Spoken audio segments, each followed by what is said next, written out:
And Ryan joins us now with another check of the weather. Good for those people. They were bundled up, but they were out there. Take some extra effort on a day with weather like today. So good for them for doing that. And hopefully everybody can find some time to get outside in the days ahead. But you're just going to need the winter gear. Yeah, it's going to be cold.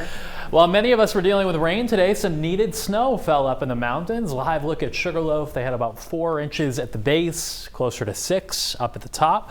And everywhere else, pretty much outside of the mountains, contending with rain. More than an inch in Wiscasset and Rockland, around an inch in Augusta, and just over a half an inch around Sanford today. We do have a few showers over in New Hampshire, so we're kind of temporarily dry in southern Maine. A few of these will move in as the night goes along. Some slow-moving downpours, though, around Belfast, headed into Bucksport. Some light to moderate rain around Bangor, and it is still snowing now through the central highlands. The higher elevations will still see snow at times, even into the day tomorrow. It's called upslope snow that's driven by the wind. So outside the mountains, it'll be dry tomorrow, but in the mountains, it'll keep snowing at times. 38 in Bangor, 41 in Rockland. We're at 38 in Portland right now. The center of the storm right over Penobscot Bay, which is why we had this warm air changing all of us basically over to rain, or in some cases it was rain from start to finish. Cold weather will follow the storm, and the wind will be with us too. The next couple of days both look quite windy. So tonight there will still be a few showers around. This is 3 in the morning, and there could even be some snowflakes that mix in farther south, but I think any accumulation will be held to the mountains and far north. Tomorrow the sunniest weather will be the farther south you are. More clouds in central and northern Maine, and a couple of flurries are possible, but more likely snow showers in the mountains through the day tomorrow.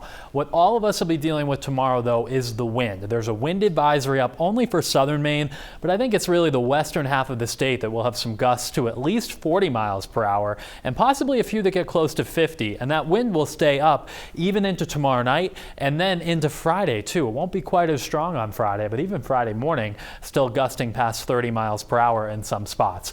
All of that is as colder air is moving in too, so the wind chill will be a factor.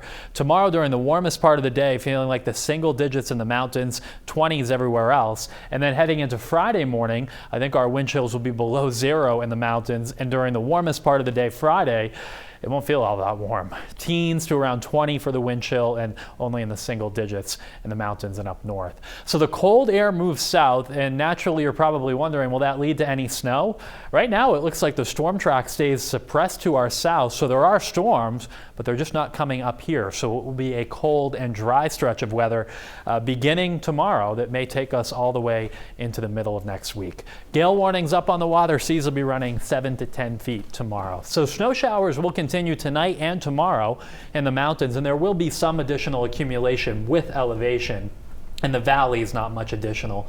It's windy for tomorrow and still gusty on Friday. And then the big story for the weekend is it will be quite cold, upper teens to low 20s for highs on Sunday. And then it looks quiet and cold for the beginning of next week. We'll see if we get any storms in here, but in the next 7 days, doesn't look like it. Hey, get used to it. Winter's here, friends. It is. All right. Thanks, Ryan.